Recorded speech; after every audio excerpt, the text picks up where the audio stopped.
Hello, my friends. Welcome to The Movement with Dan Unitas. Today, I wanted to talk about the journey of going from being a boy and crossing over into being a man. And I think that this is something that's very important for us to discuss on like a national level because it affects many men out there. Myself. I felt for a long time, I felt that I was a grown up, but I felt like I was kind of like a man boy, and I felt ineffectual, and I felt like I couldn't stand up for myself, and I felt if I was pushed in a scenario of conflict, I wouldn't step up and do the right thing and act as like a protector for my family. Um, and so, that it's a very anxiety-inducing state to be in, and it's a very sorry state to be in. For much of my in my 20s and even into my 30s, I felt very cowardly. I felt that I wouldn't, I always felt a deep sense in my heart that I wanted to play a masculine role and serve as a protector for my family and be able to stand up and address conflict. So this video is talking on that topic, and I want to, present my viewpoint in service of other people kind of struggling with this as well. So, there's I don't want to get overly religious on this channel. That's not really what this channel is about. But I did want to talk on when I was a boy. I grew up in the Lutheran Church, which is a part of Christianity, and one of the Bible verses that resonated with me as a kid was. When I was a child, I spoke like a child. I thought like a child. I reasoned like a child. When I became a man, I put childish things away.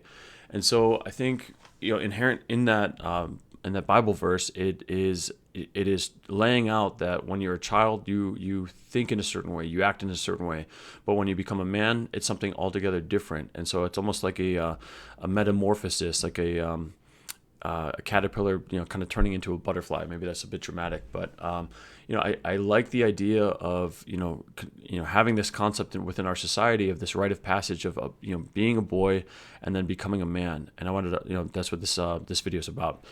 So when you're a child, you are being brought up and raised by society, and you're also being brought up and obviously raised by your parents, and they are sculpting you, and they are putting their ideals onto you, and guiding you in a direction that they feel is right, and you are in their care. And I think, when you become a man, a big part of becoming a man is looking back on your life and understanding the values that have been instilled in you.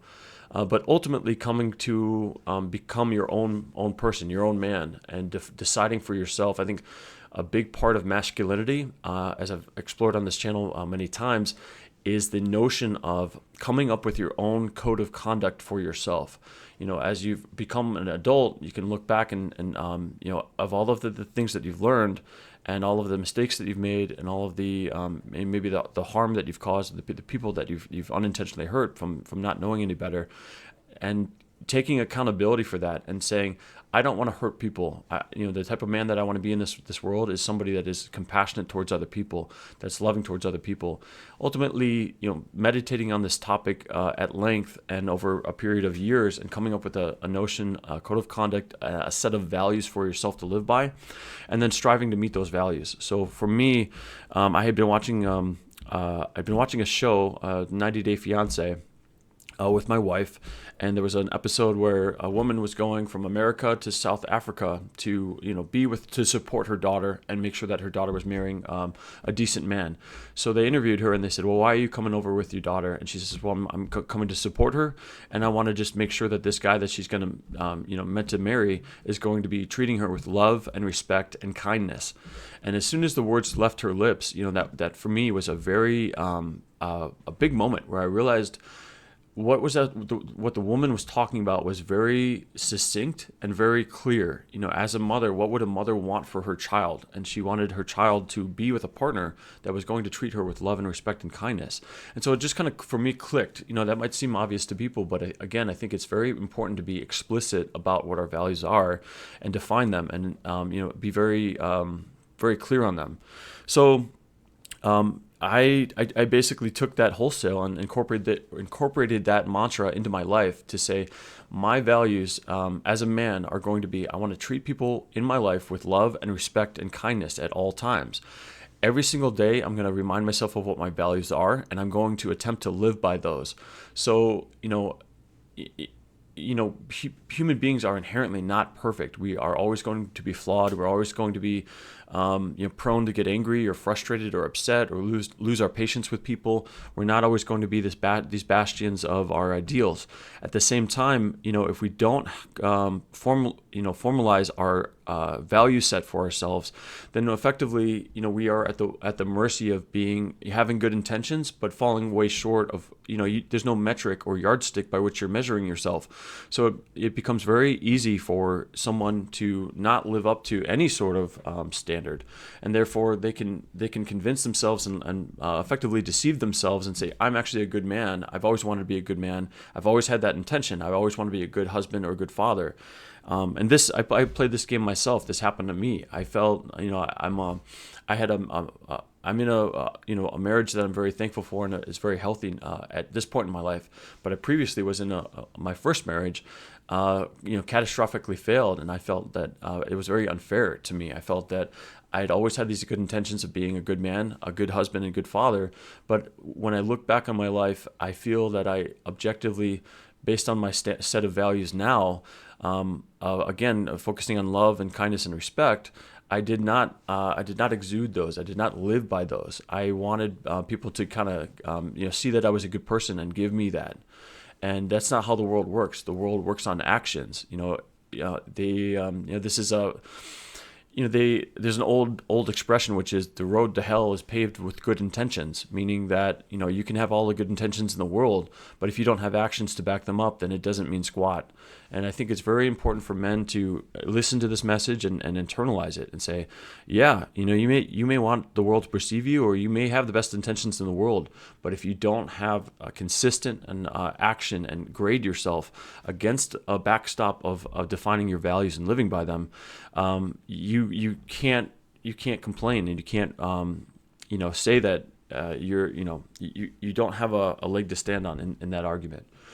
So I think defining, I want to keep this clip short. I'm trying to make these clips shorter. I think the points that I want to just reiterate are, when we're a child, we think like a child and we do childish things. And I think becoming a man is taking ownership of your life, deciding that you're not resting on the charity of others or the people to just give you a pass. You're becoming a man, and you are holding yourself accountable to taking action in the world, and not just resting on the idea that you have good intentions. I think we are sculpted by our society, and we're sculpted by our parents as we're guided up. But ultimately, we need to cut that off, cut the cord, as it were, and chart your own course in life and look forward. Again, just stressing that accountability piece of how we treat other people and what our values are. I strongly encourage men to adopt a similar values to me, which is treating people with love and respect and kindness. Once I adopted these values, I always tell people you can measure a man by the values that he carries. Good values is going to be a good man. If you are consistently showing up with good values, you're consistently showing up with expressing love towards other people, showing people respect. If you give love, you typically are going to get love. If you give respect, you're typically going to get respect. If you give kindness, you're typically going to get kindness back onto you.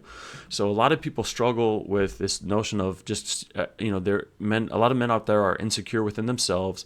So insecurity breeds wanting to be judgmental of others or controlling of others, and a feeling of desperation that why don't more people like me? And the answer to me, which was very I struggled with for many years, was it's actually quite clear. If you want to be loved and respected and appreciated and come across as likable by other people, then it's about what you're putting out into the world. So if you're treating people with love and respect and kindness, then inherently those are good values. And if you practice them and strive to meet them every single day of your life, you will inherently become a vessel for those values, and people will identify those values within you, and they will respect that, and they will appreciate that, and they'll come to view you as a likable person that is a very loving person.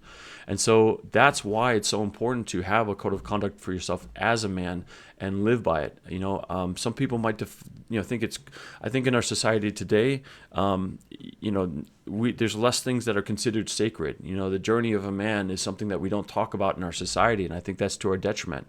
I think we should be talking about the journey of a man and a journey of a woman, and take these things very seriously, so that we have a society that's more functional, where people are taking accountability for themselves and people are thriving and achieving more in their lives. I think for me, growing up and feeling like a boy and in a man's body, was very very crushing. To feel cowardly and to feel like I wouldn't stand up for myself or stand up for others.